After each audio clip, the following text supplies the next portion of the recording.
Market के अंदर सब कुछ ठीक चल रहा है। म्यूचुअल फंड्स के अंदर इनफ्लोज भी बढ़िया चल रहे हैं, स्टेबल इनफ्लोज हैं। एक्चुअली में इनफ्लोज बढ़ भी रहे हैं म्यूचुअल फंड्स के अंदर। जो म्यूचुअल फंड्स के अकाउंट्स है वो भी स्टेबल हैं, ठीक है, नंबर ऑफ अकाउंट्स बढ़िया है। लेकिन एक चीज जो म्यूचुअल फंड्स के अंदर सही नहीं हो रही है, गड़बड़ हो रही है, आप लोगों को भी लग रहा होगा कि क्या दिक्कत हो रहा है, क्यों ये चीजें हो रही है। जो एसआईपी स्टॉपेज रेशियो है वो म्यूचुअल फंड का कम होने का नाम ही नहीं ले रहा। इस महीने भी देखें तो अप्रैल मंथ का जो डेटा आया है, मई मंथ अभी चल रहा है, मई मंथ में अप्रैल मंथ का डेटा आया है, मई का फिर अगले महीने में आएगा जून में। तो यहाँ पे भी जो एसआईपी स्टॉपेज रेशियो है वो 100% से ऊपर हमें देखने को मिली है। और दूसरा ये महीना है जहां पे एसआईपी स्टॉपेज रेशियो 100% से ऊपर देखने को यहाँ पे हमें मिल रहा है।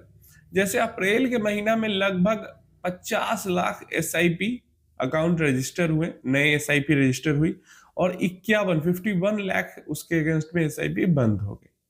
मार्च के मंथ में लगभग 53 लाख एसआईपी बंद हुई, 53 लाख एसआईपी बंद हुए, और 52 लाख एसआईपी बस नए रजिस्टर हुए। पिछले 2 महीने से खासकर ये चीज हो रही है कि जितने नंबर ऑफ एसआईपी रजिस्टर हो रही है उससे ज्यादा नंबर ऑफ एसआईपी बंद हो रही है।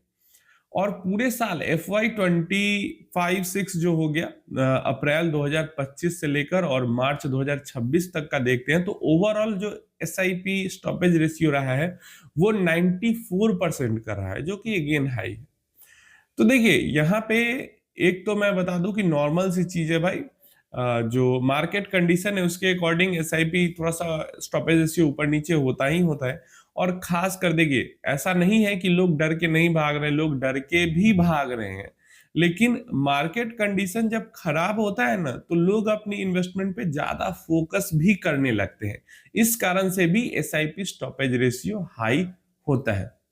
जैसे मार्केट अगर रैली कर रहा है तो उस टाइम पे तो कहीं भी इन्वेस्ट कर रहे हैं, पैसा बन रहा है, तो कितने भी फंड्स में इन्वेस्ट कर लेते हैं इन्वेस्टर, किसी भी फंड में इन्वेस्ट कर लेते हैं, क्योंकि हर जगह पैसा बन रहा है। लेकिन जब मार्केट कंसोलिडेशन के फेज में होता है या मार्केट गिरावट के फेज में होता है, तो फिर पैसा तो कहीं नहीं बनता, या चुनिंदा जगहों पे पैसा बनता है।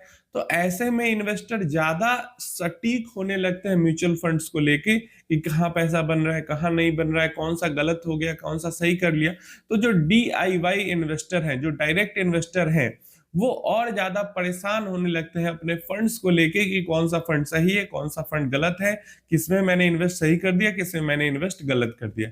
और ये एक बड़ा रीजन है एसआईपी स्टॉपेज का हाई हिट होने का। जैसा कि मैं अपना पर्सनल एक्सपीरियंस आपको बता रहा हूं, कमेंट बॉक्स का एक्सपीरियंस भी, प्लस जो कंसल्टेशन होता है उसका एक्सपीरियंस भी बता रहा हूं। यहाँ पे आधे से ज्यादा जो पोर्टफोलियोज आते हैं कंसल्टेशन के लिए, वहां पे लिटरली 30, 40, 50, मैं तो 60, 60, 70 म्यूचुअल फंड्स भी एक पोर्टफोलियो के अंदर देखता हूं। तो ऐसे में होता क्या है कि रैली के टाइम में तो इतना लोगों को फर्क नहीं पड़ता, सब जगह इन्वेस्ट कर रहे हैं।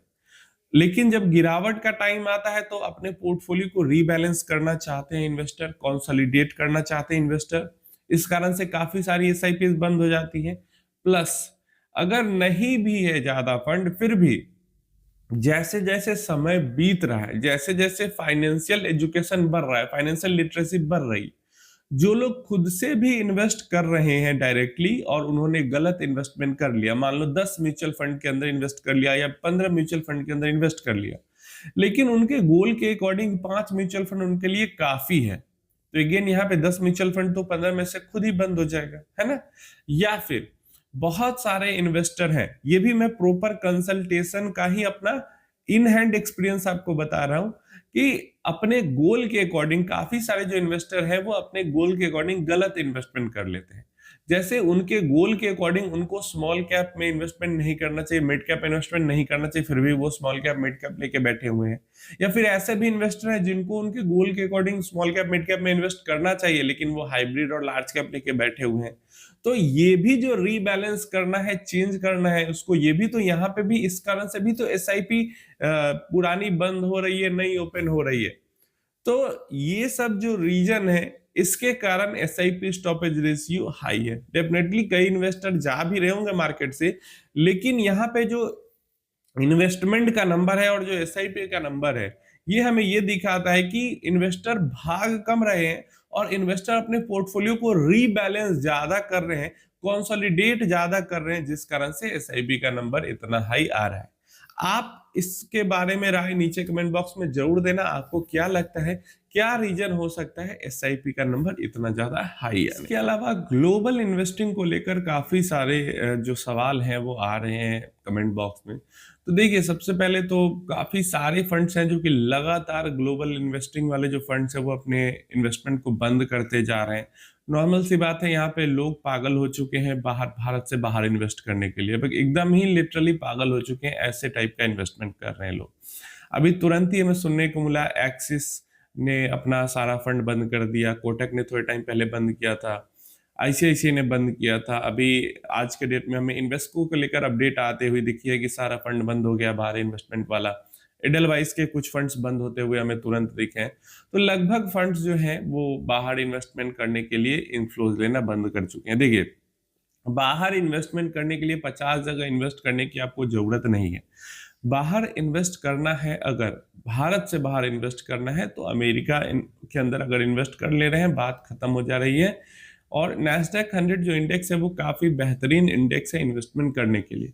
इसके अलावा यूरोप के अंदर, चाइना के अंदर अलग अलग जगह, जापान, ताइवान, अलग अलग ब्राजील, इन सब जगह पे इन्वेस्टमेंट करना उतना ज्यादा आवश्यक नहीं है।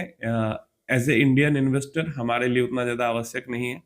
हमारा इन्वेस्टमेंट गोल्ड के अंदर अपना कुछ पार्ट है, तो वो भी एक ग्लोबल एसेट है, वहां पे इन्वेस्टमेंट हमारा थोड़ा सा डाइवर्सिफाई हो जा रहा है। इसके अलावा अमेरिका के अंदर थोड़ा सा इन्वेस्ट कर ले रहे हैं, इतना पे बात खत्म हो जा रही है। तो इन माय ओपिनियन इधर उधर 50 जगह इन्वेस्ट करने से अच्छा है सिंपली इंडिया के अंदर जितना इन्वेस्टमेंट है वो इन्वेस्टमेंट है, कुछ पार्ट हमारा गोल्ड के अंदर इन्वेस्टमेंट होगा, और फिजिकल है तो वो भी म्यूचुअल फंड ईटीएफ के थ्रू करने की जरूरत नहीं है अगर घर में फिजिकल गोल्ड है तो। इंटरनेशनल के लिए नेस्डैक इंडेक्स जो है वो काफी बढ़िया है, लेकिन वही प्रॉब्लम यही है कि कोई भी म्यूचुअल फंड अभी ओपन है नहीं। तो आपको वेट करना होगा कि मार्केट गिरे, एक बार मार्केट गिरे या फिर किसी कारण से आउटफ्लो हो इन फंड्स से, तो फिर ये जो फंड्स है वो ओपन होंगे, तो वहां पे आप इन्वेस्टमेंट कर सकते हैं। क्योंकि आरबीआई तो लिमिट नहीं बढ़ाने वाली, क्योंकि लिमिट है ही इसीलिए ताकि बाहर इन्वेस्टमेंट कम जाए तो रुपये पे प्रेशर कम आए। तो आरबीआई तो लिमिट अभी नहीं बढ़ाने वाली, मार्केट गिरने का ही इंतजार करना होगा, बाहर का विदेशी मार्केट, मतलब नैस्डैक 100 इंडेक्स में जोरदार क्रैश आए किसी कारण से, एआई वाला बबल फूट जाए तो जोरदार क्रैश उससे आ सकता है।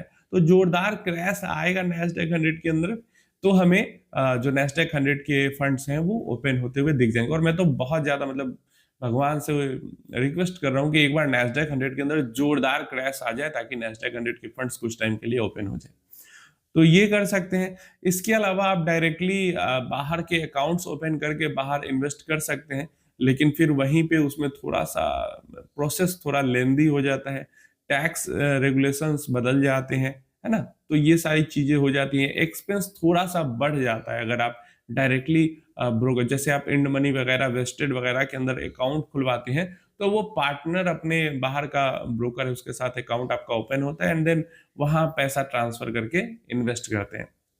तो थोड़ा सा वो एक्सपेंस ज्यादा वहां पे आपको लग जाता है, महंगा पड़ जाता है, और टैक्स भी चेंज हो जाते हैं। वैसे ही गिफ्ट सिटी के थ्रू भी इन्वेस्ट कर सकते हैं, लेकिन वहां पे भी जो लिमिटेशन है वो है कि कम से कम, मतलब जो छोटे, जो रिटेल इन्वेस्टर के लिए है, वहां भी कम से कम $5000 से आपको इन्वेस्टमेंट स्टार्ट करना होता है।